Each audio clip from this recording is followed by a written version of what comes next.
Hi, this is Hema Gopal from Visionary Management. Our discussion today will focus on why it's important to keep your hygienist schedule full. We all know how important hygiene appointments are for our patients. Almost every day, there is increased evidence that periodontitis is negatively linked with several systemic health issues, including inflammation, diabetes, rheumatoid arthritis, and low birth weight babies.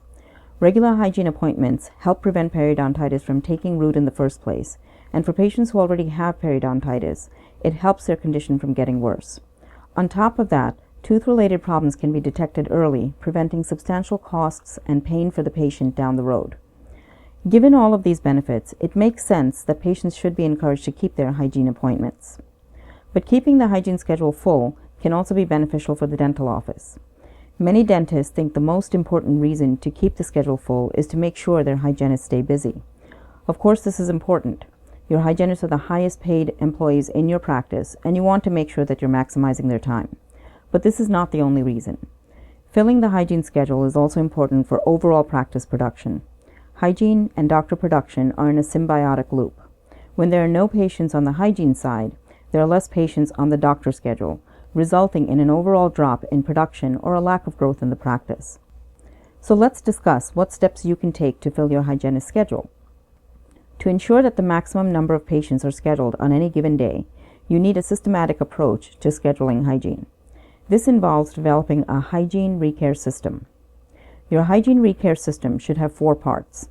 These include scheduling patients for recare appointments, reminding patients of their upcoming appointment, rescheduling patients as soon as possible when they cancel, and reactivating patients who have fallen through the cracks. Let's take a closer look at each part. Number 1 is scheduling patients for recare appointments. Once hygiene patients enter your office, they should not leave without a future hygiene appointment. You will need to create value for the appointment. If patients believe that they're just getting a cleaning, they are less likely to take it seriously. Number 2, reminding patients of their appointment. Remind patients that their hygiene appointment is coming up. This can be done through postcards, email, text, or phone calls. You can also outsource the task to a third-party company that automates the process. Number 3 is rescheduling patients as soon as possible when they cancel.